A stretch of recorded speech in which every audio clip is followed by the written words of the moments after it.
Leading Ideas Talks podcast is brought to you by the Lewis Center for Church Leadership of Wesley Theological Seminary in Washington, D.C. Subscribe free to our weekly e-newsletter, Leading Ideas, at churchleadership.com/leadingideas. Learn strategies to identify and support new leaders and build and maintain effective ministry teams. The More Church Leaders, Stronger Church Leaders video toolkit helps clergy and lay leaders discover a more fruitful way of being in ministry together. Learn more and watch video previews at churchleadership.com/shop.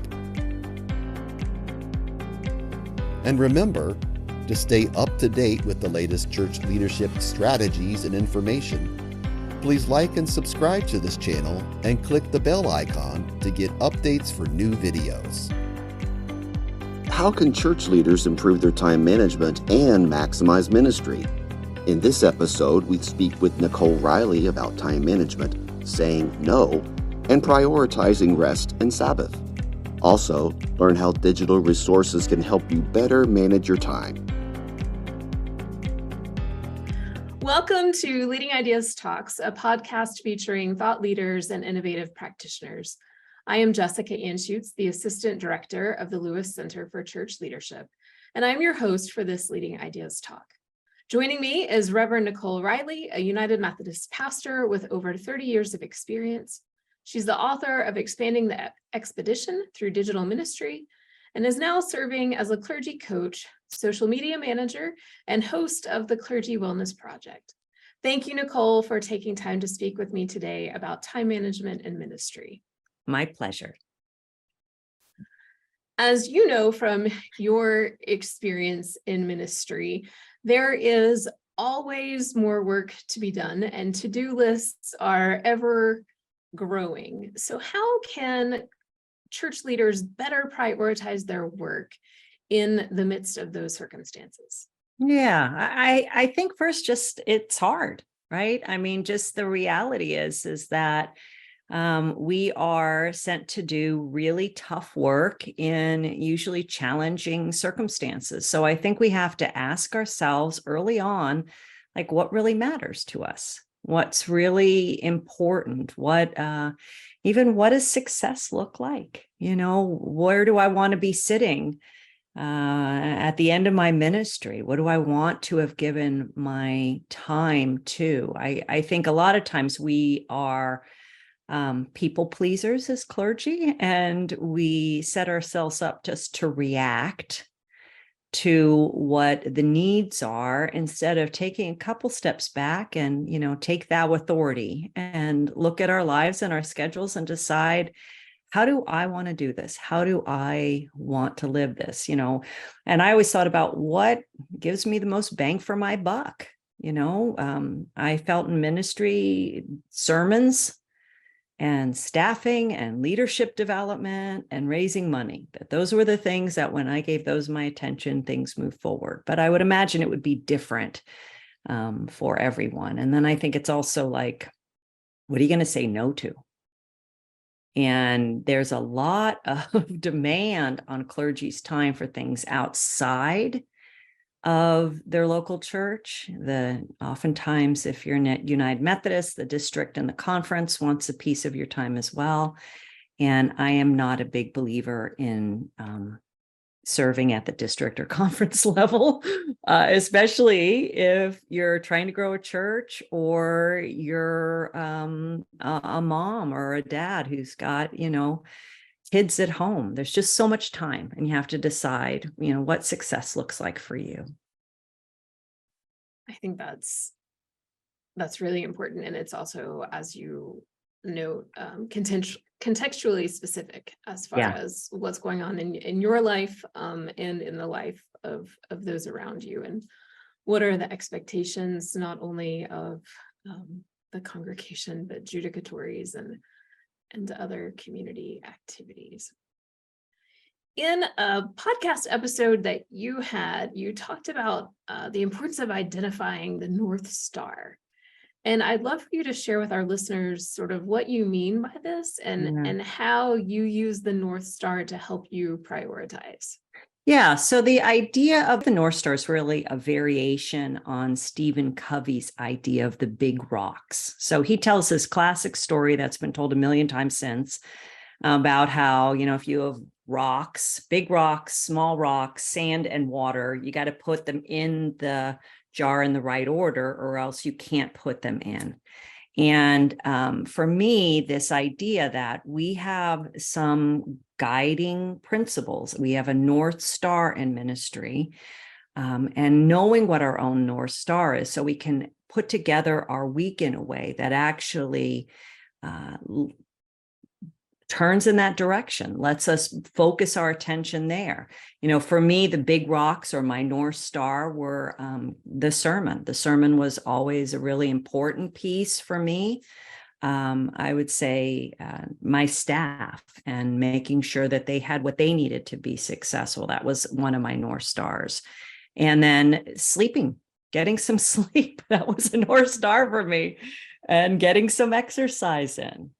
Those were things that if I was going to do anything in my week, these were the guiding things for my week. And I use this idea with my leaders as well, because I'd say, okay, so if you're going to take on leadership of this team, what's your North Star? What is it you want to accomplish? What is it you want to move toward? And them knowing that then help them feel more satisfied and successful. And I think those things lead to wellness more. I think a lot of times we get overwhelmed as clergy because we don't have a sense of where we want to go. And so we're just pushed and pulled in all kinds of directions. It's so important to have something to guide us, right? Yeah. That isn't just the latest phone call or email or person to drop by our office. I think that's really, really important. I love that you name sleep and exercise as North Stars, because I think so often those are things that church leaders will put off. Yeah. Because there are other things that they need to do. How can we make sure that we have time for those things? Yeah. I think you have to just decide they're non-negotiable. We are not machines. And if you want to lead a church into the future and you want to be around for 30 years or more, there's certain things you just have to do to take care of yourself. And I think a lot of times we think because we care about community, we care about people, we want to move things forward. We don't prioritize these things, but they are so essential, because if we don't prioritize them on the front end, we're going to deal with them at some point. And I always remember I went to worship one Sunday when I was on vacation, and the pastor who was preaching was talking about some of his self-care. And he talked about he was a runner and what he did to take care of himself. And as I was sitting there on my vacation, I thought, he looks very redeemed. He looks like, he's living the message of what this is about. And I thought I looked pretty discouraged and beat down. And so if I'm inviting people on the journey and I'm not living the life that God calls me to, I don't know who wants to go with me. I mean, people aren't going to come to church because they want, to give their money and have more stress. Right. So we need to look like at least we're on the journey. We're not there. We haven't arrived, but we're on the journey. Absolutely. I love that we're on the journey together. Yeah, absolutely. And if you want sleep, you should know that I want sleep too, or time for rest and renewal. And I think it's so important, especially as we're coming out of pandemic season where clergy were forced to pivot and change and adapt. And I'm hearing increasingly from folks who are they're tired, they're run down, and exhausted. And increasingly we see clergy taking renewal leaves and Yeah. sabbaticals and things like that. So I think that's really, really a key to our success. It's really important. I grew up in a Roman Catholic family, and my aunt was a nun, and she was principal of a large Catholic high school. And she had a rhythm of life she lived. She wasn't going 24/7. She had times of retreat. She had times of vacation. And it wasn't, a day here or a day there. It was big chunks of time, right? And she went into ministry when she was like 17 years old, and she died when she was 91 years old. And she lived an active life, caring for God's people, but she had a rhythm of life that made that possible. What a powerful example and a close example that you had in being able to witness her ministry. I want to go back to something you said earlier about sort of the power of saying no. Mm-hmm. And the importance of saying no as it comes to time management. Can you speak to that a little bit? Yeah, I think because we want to be helpful, because we want to move things forward, we often think that we can just jam one more thing in and keep saying yes. And also, I think we're looking to contribute. We have this sense that the church is in this big crisis a lot of times, and maybe we could help. And I think that there's going to be things you're going to want to do. There's going to be things you feel called to do. There's going to be things you're excited about doing. But just saying yes because it feels like that's the thing to do isn't going to be down the road the most helpful. I want to say yes to the things that let me give my gifts, the things that God has given me to help the body of Christ. But I think sometimes they're just trying to fill spots. I've been on conference committees where I was not the right person. It wasn't my passion. I wasn't super interested in it, yet it was taking, 4 weekends a year and all kinds of time. And it just wasn't a good use of my time. It's hard to say no. It lets people down sometimes when we say no. So whenever I say no, I try to, be thankful for the opportunity, but to be clear about, that this wasn't the right time or this wasn't the right project for me. I think that can help alleviate any guilt or stress that we feel. I know that sometimes when you say no, then they're like, well, if you won't do that, then how about this? You're like, I still don't have time for that. No, I think, it's that take thou authority, right? You gotta be in charge of your own life. And I know that as pastors, a lot of times we have emergencies. We have people that we have to switch things around for. It happens all the time, but that doesn't mean we just live like that on that adrenaline rush. We have to have some system, some ways of putting things together so that we are saying yes to the things. There was that line about how the good is the enemy of the best. And I think that's often true in ministry. So we have to look at what is the best for us. What is the best will always rise to the surface in any given point in time on the journey.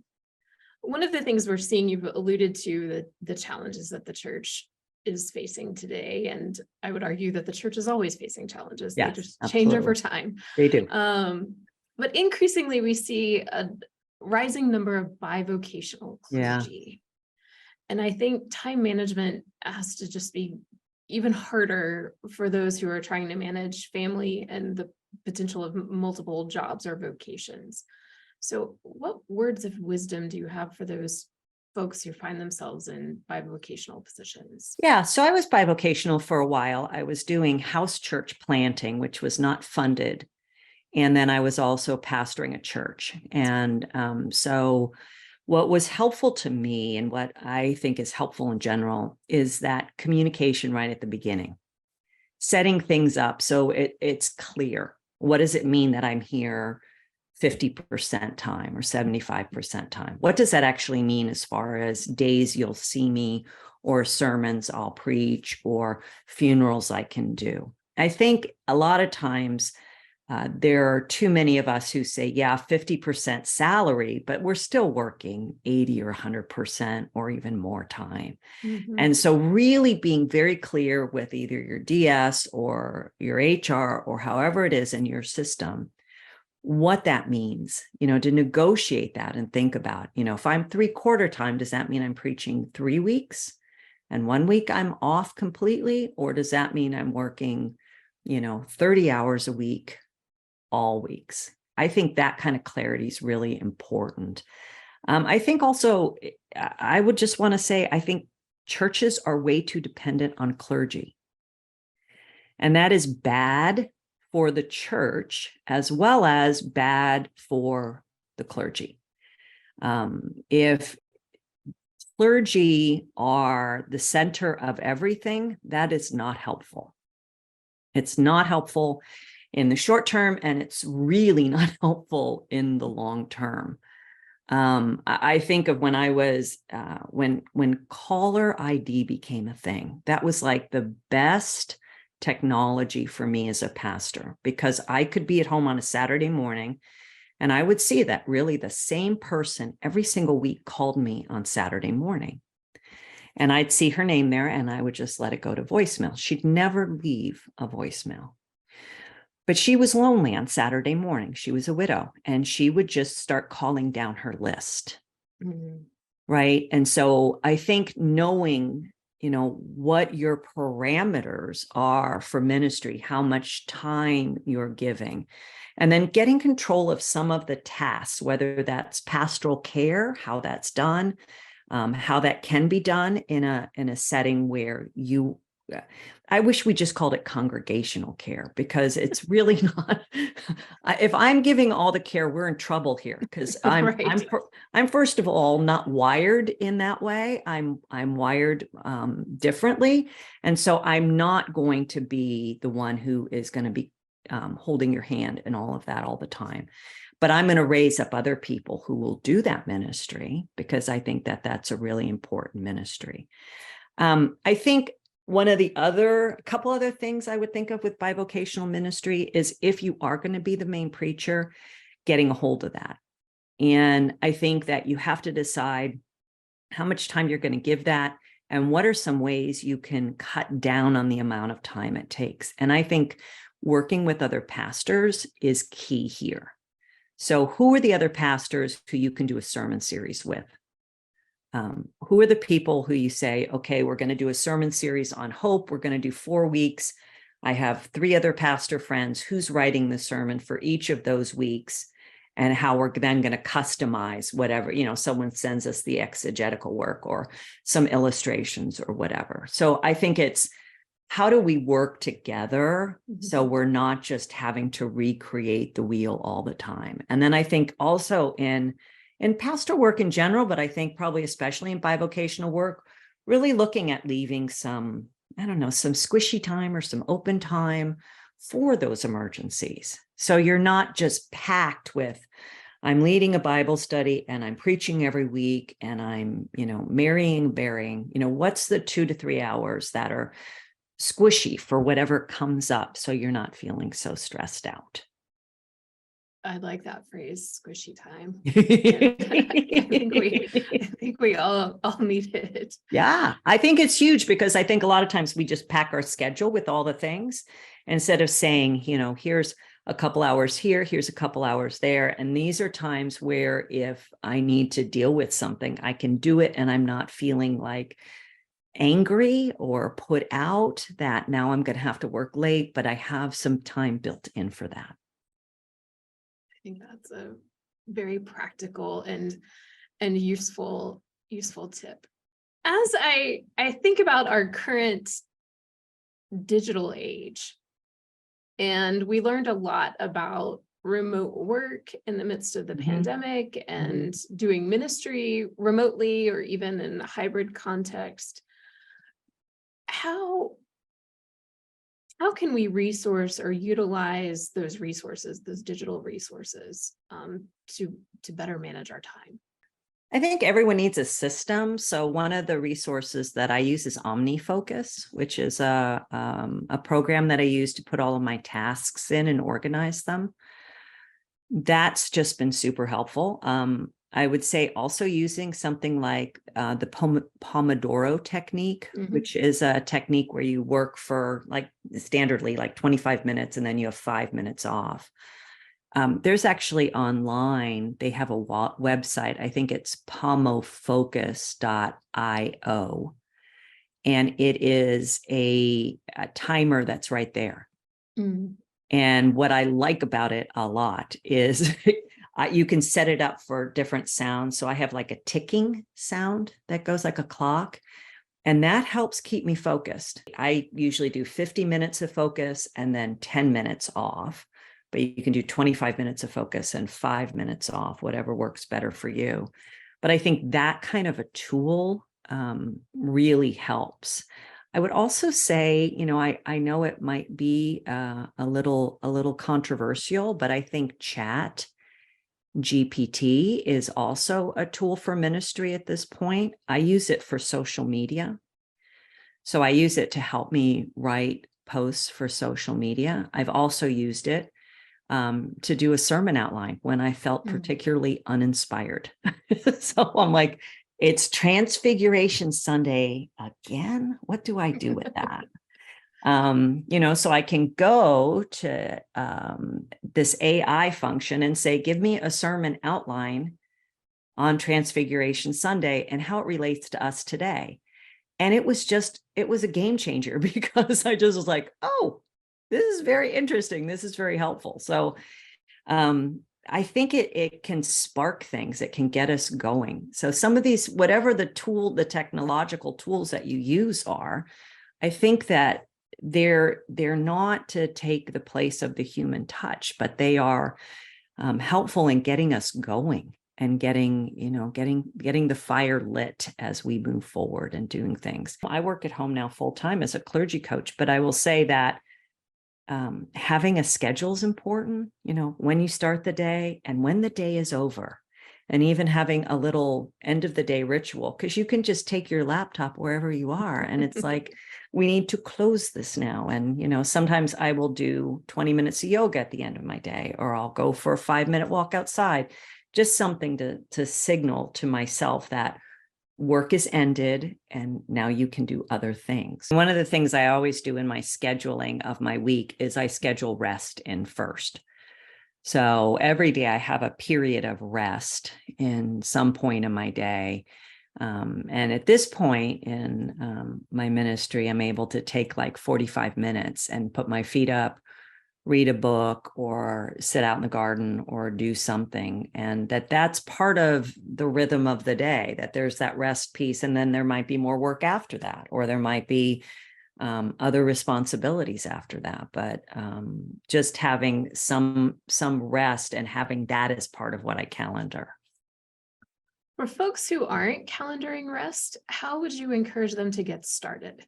Yeah. So I think first, just kind of being aware of what your calendar looks like first. I use a combination of electronic and paper. So I put everything on electronically, and then I move things around so it makes sense for my week. And then I put that on my paper calendar with the tasks for the week. I'm looking at what have I been doing? How much have I been working? And where have I been wasting time? Because I think one of the things is that a lot of times we may not have a rest session on our calendar, or a break for even lunch and maybe eating, but we're scrolling social media, right? So our body's going to do what it's going to do. And if we can become more conscious of it and think, how much time did I spend on social media? How much time did I waste looking at things on Amazon instead of doing my work? And what if I built in a break? Would I do less of that and have more time that actually does renew me? And just to not feel like you're getting away with anything. I think sometimes we scroll on social media or we shop online as a way to care for ourselves, because we feel like to actually say, I'm taking 30 minutes to put my feet up, we feel like we're getting away with something. And I just don't think that's true. I think we're not machines. We are actually human beings, and we do need a better rhythm of life. What is a rhythm of life that's sustainable? Because clergy are dealing with terrible burnout and terrible exhaustion. And a lot of that just relates to the fact that we have terrible rhythms of life. The whole scripture is around, we have these 10 commandments that God has set up so that we live in a rhythm of life that is better. That we have a Sabbath day is related to the fact that we're not slaves. And, if you're a slave, you don't have Sabbath. If you're a slave, you don't take time off. We are not slaves. We are free in Christ. And that is really an important piece of our identity as people of faith, that our lives are enjoyable and wonderful and lovely, and we serve and we give and we do all the pieces. It's not an either or. Thank you for lifting that up and highlighting the importance of Sabbath. In anticipation of talking with you today, I talked with some of our seminarians. I'm at Wesley Theological Seminary, about sort of what questions they had related to time management. And one of the first things that came up was, how do you find time for Sabbath in the midst of all of the demands of ministry? It's the big rock. You put it in first. It's non-negotiable. It's so non-negotiable to God. It's one of the 10 commandments, right? So it's like, why is it we think that somehow we're so busy or so central that we can't do it? So for me, a 1 day off or 2 days off has always been non-negotiable. Yeah, I may need to spend an hour here or an hour there. But in general, I always took Friday and Saturday off, unless there were, a wedding or a funeral on Saturday. I always took all my vacation, all my education time. And I think if you want to thrive in a 30-year career, you have to do those pieces. And other professions do those pieces. They require these things.